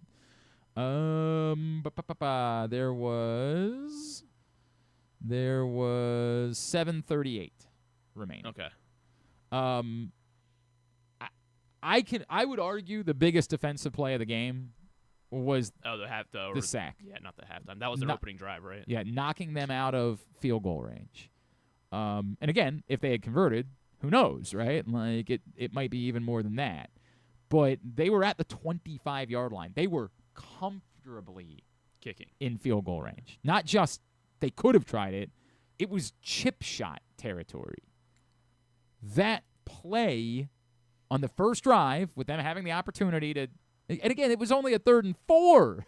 Like, it was a very manageable 3rd down. The impact of that to me is massive. Massive. And just the fact that the entire edge rush was lifted the way it was, and just it happened to be the day that Tavius Robinson came back. Like, you can say the numbers, 1 sack, 2 quarterback hits aren't overwhelming, but the value of the sack is one of those not all sacks are made equal. A 17-yard loss on a sack. Now, some of that's on Joe Burrow just thinking, I just got to get away from the guy so I can try to get the ball thrown away. But the relentlessness to make sure that was a sack. And again, taking 3 points definitely off the board and the chance for more. Massive, massive play. Tavius Robinson, my number 2. So those are my 2 and 1. Draymond Jones is my number 2. For again everything you just said. Obviously, would have liked for him to get a sack there, but he did get Burrow to the ground multiple times, including the crying, taunting play, and he was just causing havoc all game. Like that's just when Draymond Jones is having a good game, that's kind of just what he does. He's just kind of bugging the other team and getting under their skin, and that's clearly what happened all day yesterday. And then, yeah, I mean, it doesn't seem like it's the whole defensive front was so much better, and it's hard to say it's just coincidence that it's the first game that Tavius Robinson's played in 8 weeks. So he's my number one. I thought he was the most dominant player. It was limited action, but he made the most of his. I think he played 45% of the snaps or something like that. Here's what I know. You pitch a shutout against Joe Burrow and Jamar Chase. Your defense coordinator is going to be number one on the list. But Tavius Robinson had the two biggest plays, because the interception is because of Tavius Robinson flying in and forcing Joe Burrow to have to throw that ball immediately, and then he has no clue where the defense is, so he throws it right to Kyle Van Noy. Yeah, and then he takes some points of that off is just the board. on Van Noy for that drop. He takes points off the board with the sack before the field goal. Man, Tavius Robinson's number my two number on my one. list. I He's get number it. one. I'm not He's arguing my about number one. Tavius Robinson. It's that you pitch a shutout against Joe Burrow and Jamar Chase, the defensive coordinator is going to be number one on the list. Like, that's just the way it's going to go. And again, what does that mean? Don't know. I don't know what it means. It means you pitched a shutout against Joe Burrow yesterday, and I can only react accordingly. We will talk about it again next Sunday night, next Monday, and have a conversation then about what the Ravens are. But in the meantime, Zach Orr is number one on this list. Maybe I'm overreacting to having Tavius Robinson back. I just put him at number two on my list. I'm just saying. I think Tavius Robinson's he's my pick. He's my pick. I understand that. You've said that a couple times.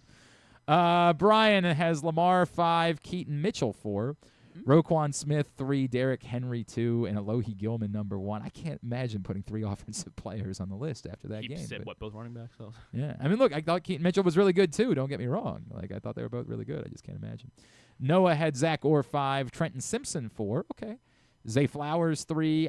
Look, man, Zay Flowers still made some big plays. I can't measuring them against. He handed them a yes, correct. Derrick Henry 2 and Gilman number 1. I mean, Gilman had a really good day. That's a couple of people that had him at number 1 on the list. Kevin had Roquan number 1.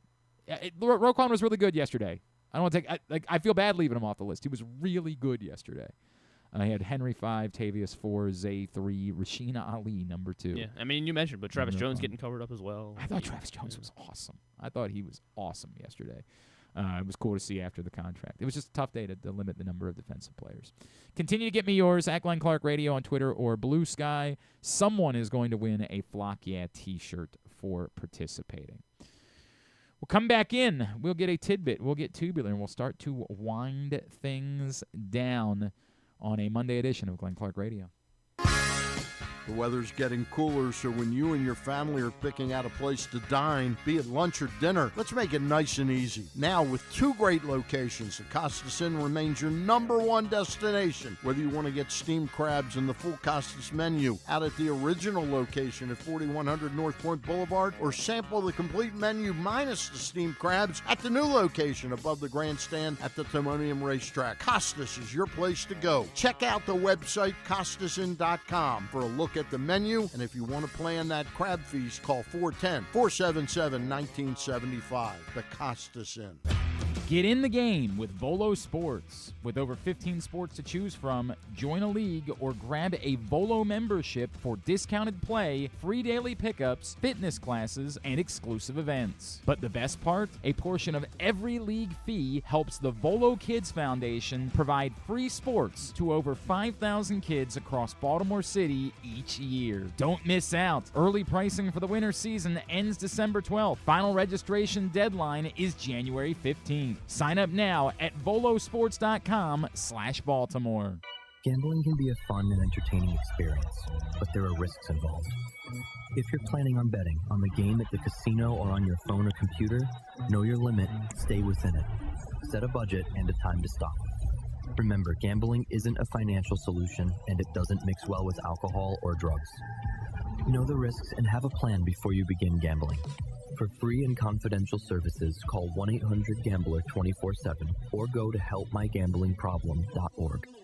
The latest edition of Press Box is available now. On the cover, Don Marcus profiles new Maryland Athletic Director Jim Smith, breaking down the challenge he faces in his new role and the unique background he brings to the job. Also inside, Brandon Schwartzberg takes an in-depth look at Orioles outfielder Dylan Beavers. And we meet college basketball players from all the programs around the state before the season gets underway. Press Box is available for free at over 250 locations throughout the region. And starting this month, you can find us at Baltimore area highest dairy store locations. Plus, you can read the entire issue online at PressBoxOnline.com, where you can also find great betting advice and the best daily coverage of the Orioles, Ravens, and Terps. Get ready to hit the ultimate holiday jackpot at Live Casino during the live action $1 million giveaway. Every Friday through December 26th, we'll draw 25 lucky cash winners, but only one winner each Friday will advance to the final rounds on December 26th, where you could win $1 million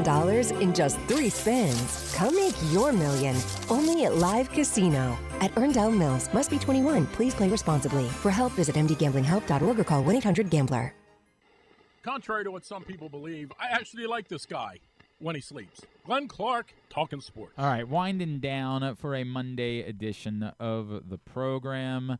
We are, all of my focus, everything is about tonight now.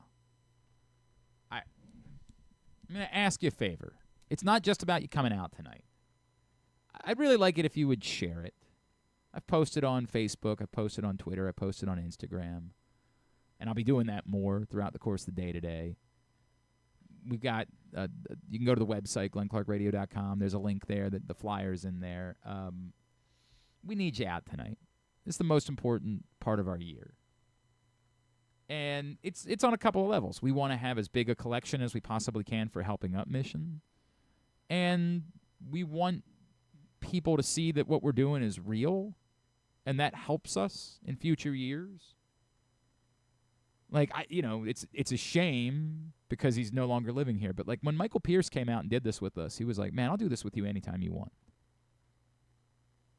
When these guys see the impact that something has, again, we got Bradley Bozeman came out and was like, man, this was amazing. You got me. And then, of course, the following year, a global pandemic hit. And we were like, well, we can't do that. But when these guys see that it's real, that it's tangible, when people are showing up, when they feel it. The first time I ever asked Zach Merrick from All Time Low to be a part of this thing, like, he had no idea what he was signing up for. He was just like, man, if I can help, I'm happy to help. And then he saw it, and he felt it, and then for like 5 years, this was as much his event as it was ours.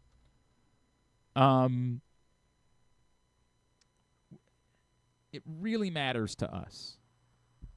So it's not just asking you to show up and for you to bring donations. It's, hey, when you get a second today, could you put that flyer out there? Could you share it on your social pages? Could you text it to your friends? I mean, we don't have a lot of time left. Like, it's tonight, 6 to 8 p.m., Chick-fil-A Nottingham Square, 5198 Campbell Boulevard in the Nottingham Square Shopping Center. Tez Walker's going to be there. Excited about that. Really cool of him to come out. I've never met Tez before, so I think it's really neat. I'm told he might have a buddy that might be joining. I don't want to oversell that. I'm not like saying like Lamar Jackson might be coming. No, I'm not.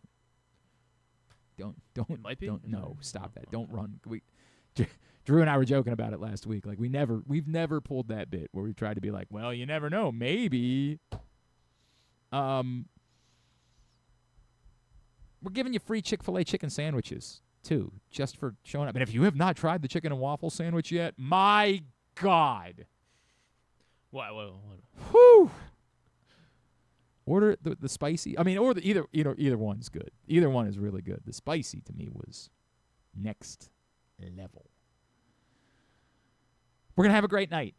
But what's most important is that you're there and that you're helping get the word out to your friends who are Ravens fans. I know Teddy Buchanan was supposed to be doing an event tonight, and unfortunately that had to be canceled because of the injury. So if you know folks that were going to do that, maybe point them over. This is a free event. The caveat being we need donations. But if you want to donate cash, you can donate cash. Griffin and I will figure out a time that we're going to go run and buy some underwear this week and some socks and stuff like that for each other. We're going to. That was our typical holiday gift giving. No, we'll be doing that and spending the money that we raised from the bowl pick'em. But if you want to give us cash tonight, we'll do more cash. But we really need coats, clothes, anything that could help the folks who need it at Helping Up Mission. This is going to them. A lot of people ask that, like, hey, can I just write a check to Helping Up Mission? You can. I'll always be in favor of you doing that. But that's not what we're doing. What we're doing goes directly to the folks who are there. If you make a donation to the Helping Up Mission, it goes to their general fund, which is a good thing, and we want you to do that. We're not saying don't do that. That's awesome if you choose to do that on your own. For this, what makes it different is last week, Chris Vaxakis from the Cameron Lambert Foundation, he showed up here on Friday. We had 500 stuffed animals that the Cameron Lambert Foundation had donated. And we took them down to the Helping Up Mission last Friday. Chris and I did. And they're being distributed so that ahead of Christmas, the residents there and the folks who are in the program can have a gift to give their kids on Christmas.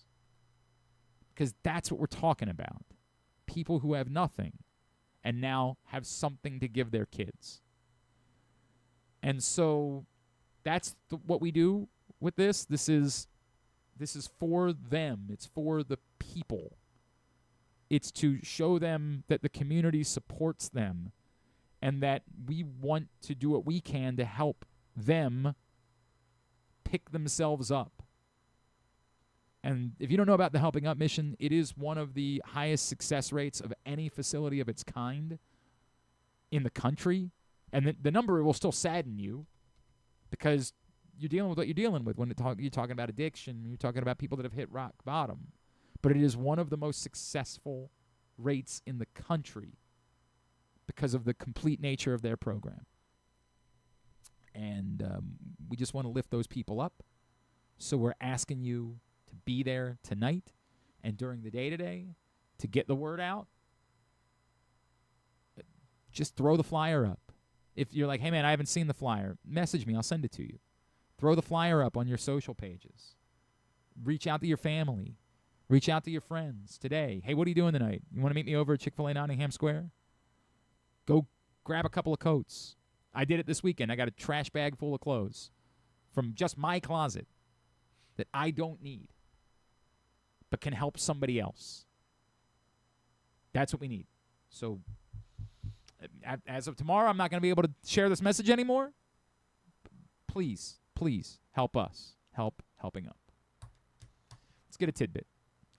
Tidbit is brought to you today by Live Casino and Hotel Maryland. Best place to watch all the big events, all the big fights is Inside Sports and Social at Live Casino and Hotel. Big one this weekend? What's this? Oh, yeah, that's stupid. There's a pillow fight occurring this weekend. They're wearing boxing gloves. Sure, good for that. Go ahead. Well, go watch it. Or anything else. Watch the playoffs. Yeah, we'll be going on the same time. Yeah, that's CFP. much better. Do that. What's the Friday night game? Which one is? Bama, Oklahoma. Oh, wow. Yeah. Bama, Oklahoma, Friday night. And then Saturday afternoon is Miami, Texas A&M. Yeah. Not a surprise. Tulane and JMU got thrown on TNT. Yeah, I told everybody that was what was happening. But, yeah, watch them all. Inside Sports and Social, Live Casino and Hotel Maryland. This is me. Yeah, you're the tidbit. Let's go with Jeffrey Simmons had his 6th career game with a sack, a forced fumble, and a touchdown catch. He became the 6th player to do this. Ooh, John in Little Rock also calling you out because you said you were going to roll in the bowl game. John, that's real. You've already lost a bowl game. Prairie View got hosed at the end. I don't know how they ruled this guy scored a touchdown when the ball never crossed it was a 2-point conversion because they were in four overtimes of the Cricket Celebration Bowl. It's ridiculous. You're saying you started 0-1? That's the. I did. I'm 1-1 now. Weird. And there's about 45 other games to go. So. I can't wait to see. I can't wait to see where you finish, John. Some people were talking about how good they were at picking bowl games. First of all, that's not even the Celebration Bowl's different. That was that's like a separate. That's a bowl game because both teams take that one seriously. So it's a bowl game. It's hard to. Apparently, I picked Boise State. Oh wow! So what are you 0-2? Where are you? No, I'm 1-1. Oh, you took SC State. Yeah. You knew that they were going to cheat and pay off the refs. Cheat? Yeah. Cheat. That's quite the proclamation. Jeff. The hell did I take Boise State? I don't know what you were thinking there.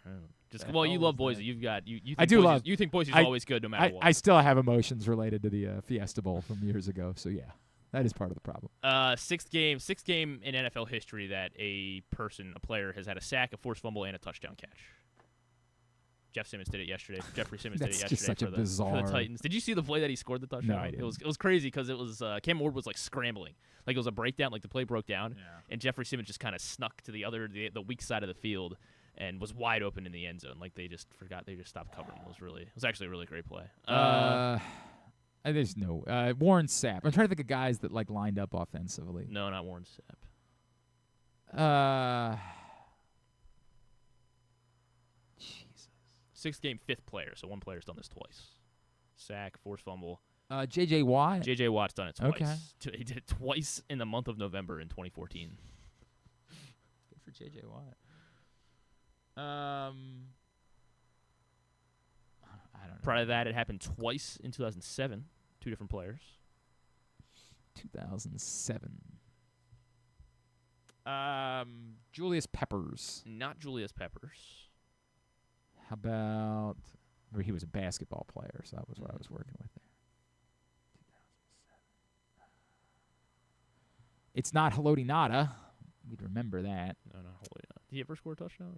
I don't think so. Well, I mean, he might have defensively. I don't think he ever had an offensive touchdown. But I do think he came in to block a couple of times. 2007. Vince Wilfork. Not Vince Wilfork.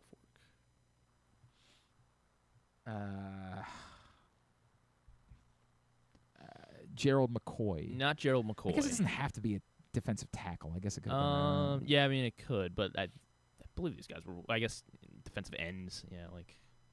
Those are two very different positions. Edge rush is definitely different. They start with 3 points in the dirt. Jared Allen. Yes, Jared Allen. Really? Yeah, there you go. Okay. Jared Allen against the Lions in December of 2007. DeMarcus Ware. Not DeMarcus Ware. Dwight Freeney. Not Dwight Freeney. Robert Mathis. No. He is. Yeah, I guess. I mean, this will give it away. He's a coaching. He's a coach now. Yeah. Mike Vrabel. Mike Vrabel. Okay. Yes, Mike Vrabel also in 2007. I guess I do remember him playing some offense a little bit. And the first guy to do this, because they didn't when they first started keeping track of sacks in 1982, Barry Krause. Oh, Barry Krause did in 1982. Okay, yeah, he started this list. Right, very good. There you go. Very good. And then Philip Rivers became the fifth quarterback, age 44, to start a game. Well, Tom Brady, obviously. Yes, Tom Brady started a bunch.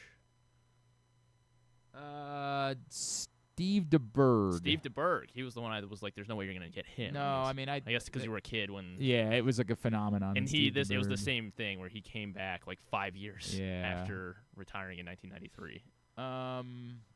George Blanda. Not George Blanda. Okay. Did he just not? Also, the other two, had to have been during the 90s, I assume. Warren Moon. Warren Moon, yes. Started a game at 44. Doug Flutie? Not Doug Flutie.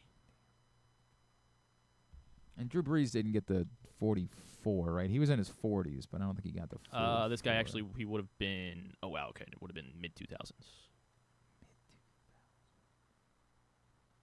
Mid-2000s. It's not Brett Favre. No, not Brett Favre. It is mid-2000s. That was when he did it, when he was right. I mean, his career started in the 80s. It did. Yeah, I won't give you that one yet. See if you can't get there. Career started in the 80s and mid-2000s. Troy Aikman. Not Troy Aikman, no.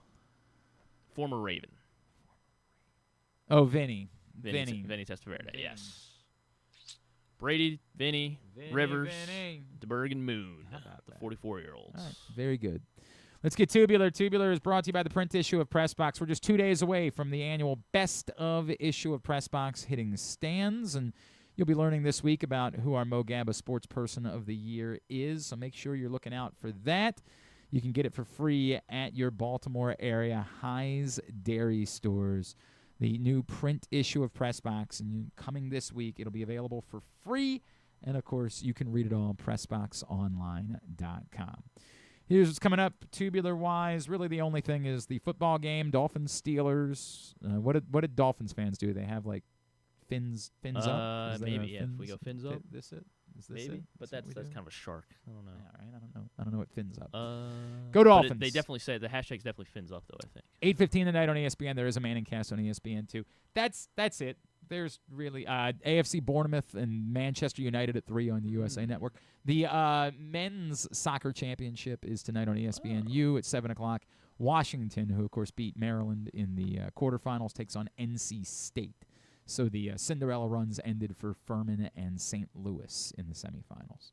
And WWE Raw tonight at 8 on Netflix. Your reaction to John Cena Unbelievable. Giving up. He's going to come back, right? And giving up. He can't go out that way. He said he'd never give up, and he gave up like a dog.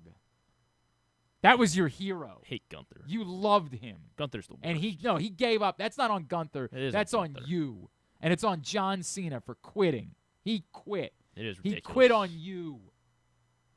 That's your hero? Is this your king? So he's doing a second heel run now? I don't think so. So we're never going to see him again? That's the word. Never going to see until he goes into the Hall of Fame. If you're looking for something to watch, go ahead and download TCL TV Plus and check out Tinseltown, new movie with Kiefer Sutherland. Sure. He's playing a washed-up Hollywood star, and he goes back. Seems like something Kiefer Sutherland would do. That sounds right. And he goes back to an old English village to star in the Christmas pageant and learns the true meaning of Christmas. Okay. That's what you got for me? Yeah, that's what I got. Okay. Not a whole lot. Michelle Obama, Mia Goth will be on Kimmel. Everything else, GlennClarkRadio.com. Thanks today to Aditi Kinkhabwala. Thanks also to Qadry Ismail, who is about to join us. We will get that up in the greatest hits section of the Simu Liu and Jake Connolly on Fallon. tab at GlennClarkRadio.com. Tomorrow on the program, our regular Tuesday stuff, Bo Smolka, as well as Joe Serpico. We'll see if I'm still alive. We'll see. I know I'll be alive in at least one league. But the other one that I'd like to win, we'll see. And then see, that's your problem. Yeah, all leagues are created equal. That's not the press. I'm box trying to league. win all. That one stinks. I put up a career. I had a career week. Thanks. Started with Kyle Pitts. Great. Everybody did their part. Great. That's gonna get you. Sorry, John Colson. Nothing. I'm gonna trounce Joe Serpico in that league. I don't care. And then Eli Heidenreich will join us from Navy tomorrow to talk about the big win over Army. Thanks to everybody at Pressbox, all of our great sponsors and partners, including Volo Sports, Nick's Fish House, CountySports.zone, your local Toyota dealer, buyatoyota.com, 1-800-GAMBLER, helpmygamblingproblem.org, the Costas Inn, and your Baltimore area High's Dairy Stores. Thanks to Griffin at Griffin_Bass. Follow us, Twitter, Instagram, and TikTok at Glenn Clark Radio. Have a great Monday evening. Go Dolphins. Duke sucks, and we will see you tonight at Chick-fil-A Nottingham Square. We wrap up today's show. I had to do it a little bit earlier on, but the opportunity to catch up with our friend Qadry Ismail. Well, let's discuss this a little bit further as the Ravens put together their probably best performance of the season yesterday in that 24-0 win over the Bengals. Joining us now, of course, Super Bowl 35 champion. And a man you see on WJZ 13's coverage. Some of us in town actually know how to pronounce his name. I don't want to go too far into that conversation, but he is our buddy Qadry Ismail, and he's back with us now here on GCR. What's going on, dude? How are you? Man, I never knew that I could be introduced to the fans at M&T Bank Stadium and get my name butchered so badly. I look, man, I don't really want to spend an hour on it. It infuriated me. Like, it infuriates me. Yeah, I don't think maybe I have and I just don't remember, and I'm not trying to say that to big league the guy, but I don't think I've met that particular announcer. Yeah. Obviously, I've known Bruce Cunningham all my life, and Bruce would nail my name, Qadry Ismail, like all the time. And I was like, wow, somebody can actually say it. So I just assumed that, I was the legend of the game for the Panthers game, and sure enough, I thought, all right, Qadry Ismail, oh, okay, he said it well. Okay, good. Everything is good. And then, I get introduced. They jack up the video.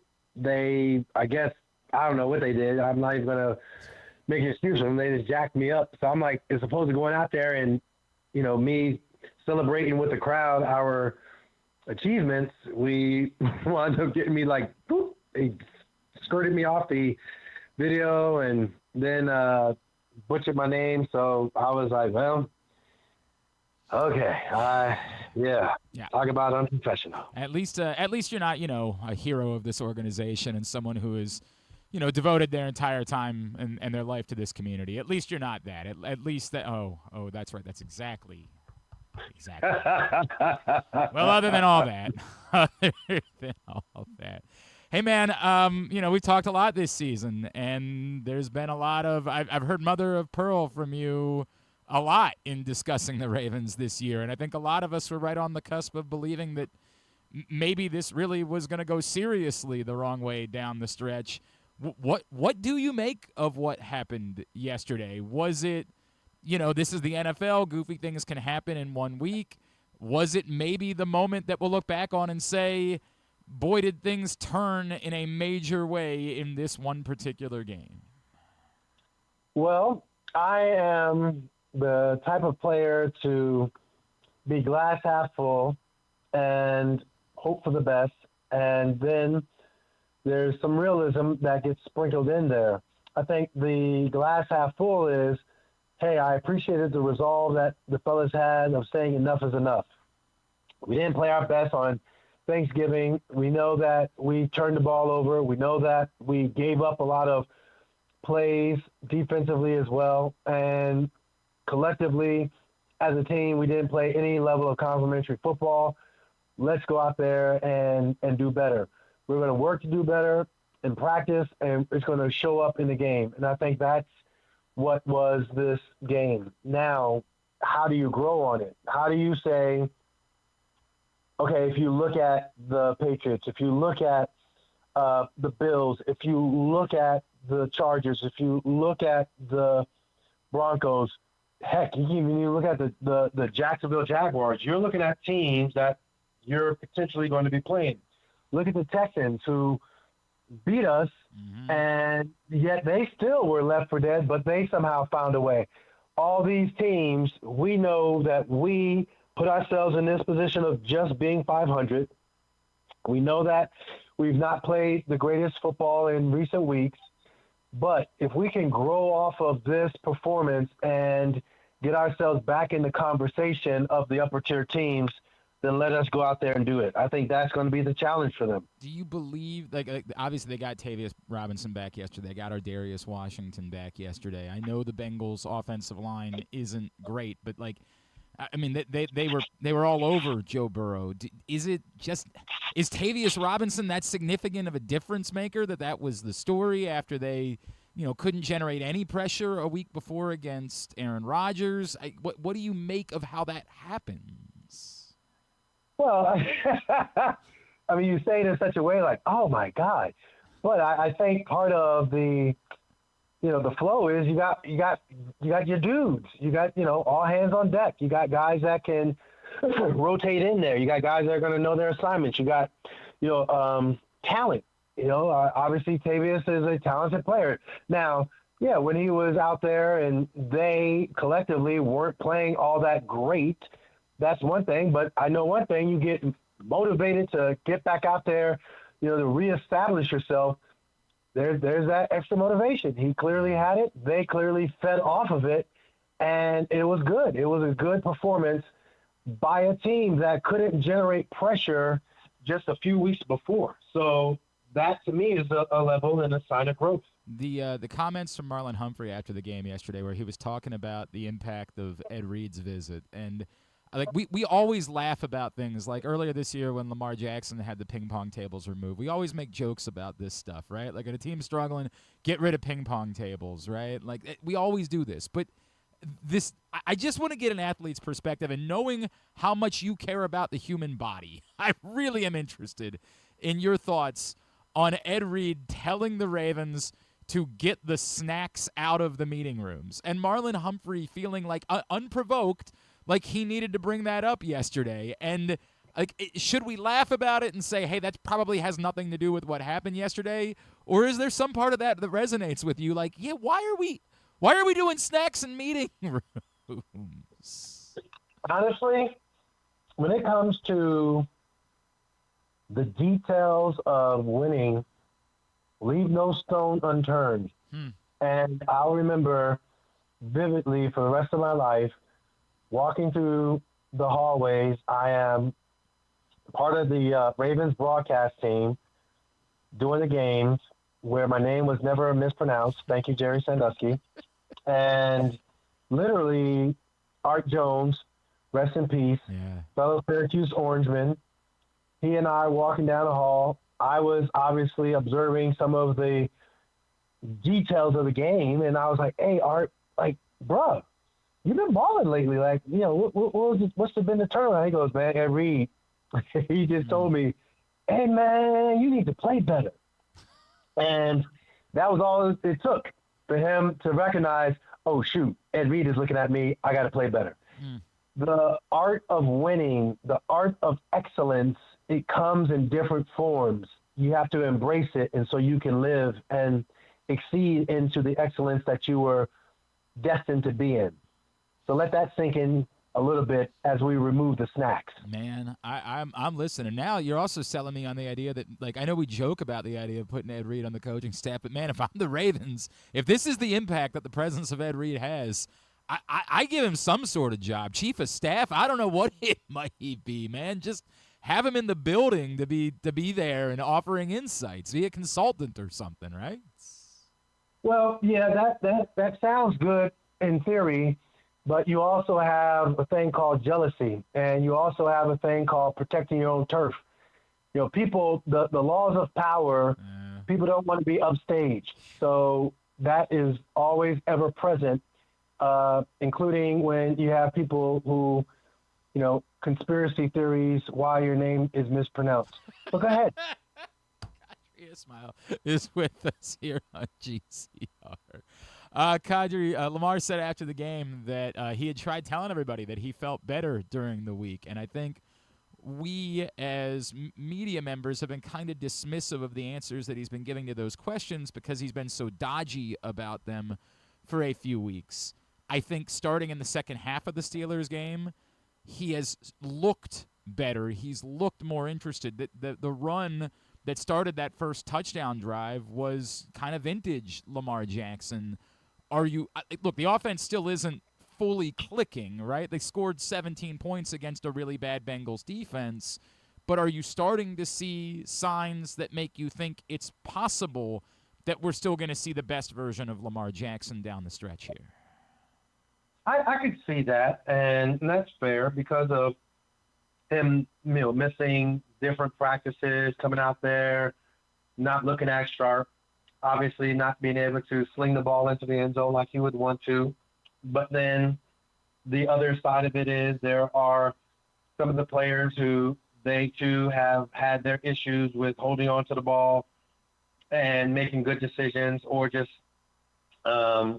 referees not being on the same page. So I think all of that kind of comes into play. But with regards to Lamar's legs, yeah, I thought he looked, you know, kind of had a little bounce to his giddy up. Will it be sustained? I hope so. They're going to need it to be, especially going up against a defense like what we saw in the Patriots game. I know that, you know, Josh Allen pretty much wills his team to win. And I think that's something that, you know, falls on the shoulders of your franchise quarterback. That's the ultimate dual threat quarterback. Yeah. What do you make? There were some plays that were left on the field yesterday, Qadry, some balls that obviously either could have or should have been caught. And, you know, Zay Flowers is a pretty good game, but imagine the game he could have had with some of the balls that were there. I just want to get your explanation, the unbelievable cold they were dealing with. I don't want to make it an excuse, but is that an explanation? Or would you still say, nah, that doesn't matter, man. It doesn't matter if that ball feels like a rock. Like, you're in the NFL, you have to catch those balls if you're going to win. I mean, they're going to be playing freezing cold. They got primetime games the next 2 weeks, including one in Green Bay where the game time temperature might be -20, right? Like, how do you handle the cold and catching the football like that? Well, I mean, you first got to go in there with the mindset of knowing that, hey, this is going to be what it's going to be. You, in the week of practice, just, you mentally have to draw the line in the sand and just know that that's going to be a stiff ball. It's not going to be the nice catchable, right into your hands.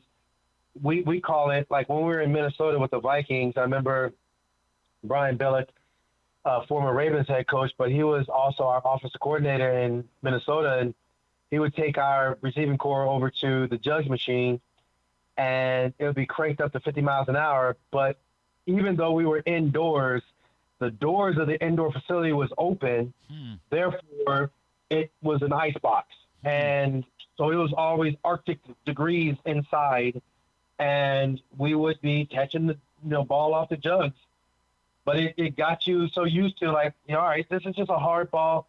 This is what it is. And so if you don't do that to kind of toughen your mind to the fact that it's going to be a hard ball, and you just got to just hold your water, your mental mindset just for that extra second, because you know you need to really look it in, well, then you're going to drop it. If you can do that, then you'll be a hero, and you'll be Plaxico Burress in the New York Giants, Green Bay, the NFC NFC Championship game, and you'll be able to make those hard catches look easy.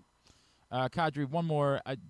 Obviously, the bad news, Teddy Buchanan, who had been playing really well, looks like his season is over. Trenton Simpson looked pretty good again yesterday, which is, it's a weird spot because he had seemed comfortable playing kind of that hybrid and playing a little more outside.